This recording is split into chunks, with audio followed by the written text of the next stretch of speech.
Hello everyone, welcome to RK Tutorial. So guys APSC group 2 mains మరియు రానున్నటువంటి కొత్త notification ప్రిలిమ్స్కి సంబంధించి రెండు కూడా ప్రిలిమ్స్ అండ్ మెయిన్స్కి సంబంధించినటువంటి మరి 50,000 ఎంసీక్యూస్తో కూడినటువంటి న్యూ సిలబస్ ప్రకారము రూపొందించినటువంటి టెస్ట్ సిరీస్ లాంచ్ చేయడం అయితే జరిగింది. మరి దివాళీ సందర్భంగా దీనిని జస్ట్ 99 రూపాయలకి అందజేస్తున్నామండి.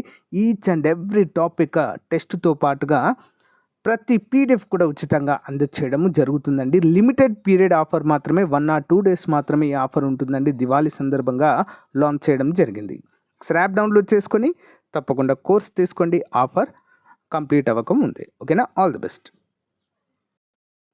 Hello everyone, welcome to RK tutorial. So guys, మనకి ఆంధ్రప్రదేశ్ రాష్ట్రంలో గ్రేడ్ 4 స్థాయి ఉద్యోగాలు కాంట్రాక్ట్ మరియు అవుట్సోర్సింగ్ పద్ధతిన భర్తీ చేయడానికి నోటిఫికేషన్ విడుదల కావడం జరిగింది. మరి ఈ ఉద్యోగాలకు ఎవరు అర్హులు, ఏ విధంగా అప్లై చేయాలి అనే వివరాలు మనము కంప్లీట్గా చూసేద్దాం. అంతేకాకుండా ఏ జిల్లాలో విడుదలైంది, ఓకేనా, వేరే జిల్లా వారు అప్లై చేయవచ్చా లేదా అనే వివరాలు కూడా మనము చూసేద్దాం. అధికారికంగా విడుదల కావడం అయితే జరిగిందండి. ఈ notification government of Andhra Pradesh medical and health department SPSR Nellore నుంచి రావడం అయితే జరిగింది. నెల్లూరు జిల్లాకు సంబంధించిన అందరూ కూడా లోకల్ క్యాండిడేట్స్ అవుతారండి. వేరే డిస్ట్రిక్ట్ నుండి అప్లై చేయాలనుకుంటే నాన్ లోకల్ కింద అప్లై అయితే చేసుకోవచ్చు. Okay, applications are prescribed proforma are invited from eligible candidate for recruitment post of noted in the annexure on contract and outsourcing basis అండి. ఓకేనా, ఇంపార్టెంట్ అండి ఇది. మరి ఇందులో మనం చూసినట్లయితే లాస్ట్ డేట్ వచ్చేసి 11వ తారీఖు. ఓకేనా, field application shall be submitted on office of district medical and health officer Nellore in working days from 11/11/2024 to 13/11/2024. ఈ మధ్యలో అయితే మనము అప్లికేషన్ ఇవ్వాలి. 11వ తారీఖు నుంచి 13వ తేదీల మధ్య సాయంత్రం 5 గంటల వరకు. మరి అప్లికేషన్ ఫీ అయితే ఉందండి. సో అదర్ క్యాండిడేట్స్కి ఓసీ అభ్యర్థులకి 500 రూపాయలు, ఎస్సీ ఎస్టీలకి 300 రూపాయలు అయితే అప్లికేషన్ ఫీ అయితే పెట్టడం జరిగింది.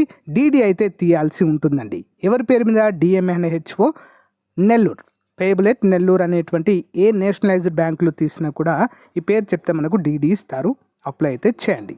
ఓకేనా, లాస్ట్ డేట్ 13వ తారీఖుగా చెప్పుకోవచ్చు. మరి ఇందులో మనకి ల్యాబ్ టెక్నీషియన్ 3 ఉన్నాయండి. డిఎంఎల్టీ, బిఎస్సి, ఎంఎల్టీ కోర్స్ చేసినటువంటి అభ్యర్థులంతా కూడా ఎలిజిబుల్. అంతేకాకుండా ప్రతి ఒక్కరు ఏపీ పారామెడికల్ బోర్డులో రిజిస్టర్ అయి ఉండాలి. 23,393 రూపాయల శాలరీ ఉంటుంది. ఫార్మసిస్ట్ గ్రేడ్ 2 అంటే 2 ఉన్నాయి. Diploma in pharmacy, B pharmacy from recognised ఇన్స్టిట్యూషన్లో చేసి ఉండాలండి. ఏపీ ఫార్మసీ కౌన్సిల్లో రిజిస్టర్ అయి ఉండాలి. Same 23,393 salary. Data entry operator 2 ఉన్నాయి. ఎనీ గ్రాడ్యుయేట్ అండి. కంప్యూటర్ స్కిల్స్ అయితే తప్పకుండా ఉండాలి. 18,450 శాలరీ. లాస్ట్ గ్రేడ్ సర్వీసెస్ 10వ తరగతి ఉంటే చాలు. అంతేకాకుండా 3 years work experience in government or private hospital, ఏదైనా గవర్నమెంట్ కానీ ప్రైవేట్ హాస్పిటల్లో కానీ మనము వాచ్మెన్గా కానీ ఇంకా ఏదైనా సెక్యూరిటీగా కానీ వర్క్ చేసినా కూడా అప్లై చేసుకోవచ్చు. 15,000 జీతము. ఓకేనా, మరి ఇక్కడ మనకి కావాల్సిన డాక్యుమెంట్స్ ఏంటి అని చెప్పేసి క్లియర్గా ఇచ్చారండి. SSC, inter qualifying examination certificate, registration certificate paramedical బోర్డుది, ఇంటర్న్షిప్ చేస్తుంటే అది, పిహెచ్ క్యాండిడేట్స్ ఉంటే పిహెచ్ క్యాండిడేట్ యొక్క సర్టిఫికేట్, అవన్నీ కూడా జత చేసి పంపాల్సి ఉంటుందండి. మనము ఎక్కడికి పంపాలి?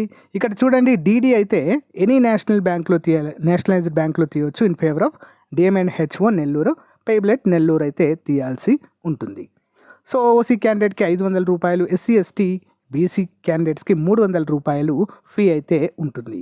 పిహెచ్ అండ్ విడోస్కి ఎలాంటి ఫీ అయితే లేదు అండి. ఫీలో ఎగ్జామ్షన్ అయితే ఉంది. ఓకేనా, completely purely on merit basis పైన మరి ఈ ఉద్యోగాలు భర్తీ చేస్తారు. ఎలాంటి ఎగ్జామ్ అయితే ఉండదు. There will be no interview marks, interview కూడా ఉండదంటూ, ఇంటర్వ్యూ మార్క్స్ కూడా ఉండవంటూ క్లియర్గా మెన్షన్ చేయడం అయితే చూడవచ్చు. సో గైస్, ఇంట్రెస్ట్ ఉన్న ప్రతి ఒక్కరు అప్లై చేయండి ఫ్రెండ్స్. ఓకేనా, ఇలాంటి లేటెస్ట్ అప్డేట్స్ మీ జిల్లాలో కూడా వచ్చినట్లయితే తెలియజేస్తాను. మీ డిస్ట్రిక్ట్ నేమ్ కామెంట్ రూపంలో తెలియజేయండి. అప్లికేషన్ ఫామ్ చూడండి ఫ్రెండ్స్. ఇక్కడ రిజిస్ట్రేషన్ నెంబర్ ఇది వదిలేయండి, పైంది ఆఫీస్ యూజ్ ఓన్లీ. అది మీరు ఏ పోస్ట్కి అప్లై చేస్తున్నారో రాయండి. యాజ్ పర్ ద 10th మేము మాత్రమే మనం అప్లికేషన్ ఫామ్ ఫిల్ చేయాలి. ఎప్పుడైనా కూడా ఎనీ గవర్నమెంట్ జాబ్కి అప్లై చేసినప్పుడు దేనికైనా కూడా యాజ్ పర్ ద 10th మేము ఫాలో అవ్వాలి. ఇక్కడ ఫోటో, ఈ డీటెయిల్స్ అన్నీ ఫిల్ చేసి ఎన్వలప్లో మంచిగా ఎన్వలప్లో తీసుకొని దాంట్లో మనము అన్ని డాక్యుమెంట్స్ పెట్టేసి అడ్రస్ రాసి మనము పంపించాల్సి ఉంటుంది. ఓకేనా? సో ఇంట్రెస్ట్ ఉన్న వారు ప్రతి ఒక్కరు అప్లై చేయండి ఫ్రెండ్స్, చాలా మంచి ఉద్యోగాలు. ఓకేనా? All the best, bye.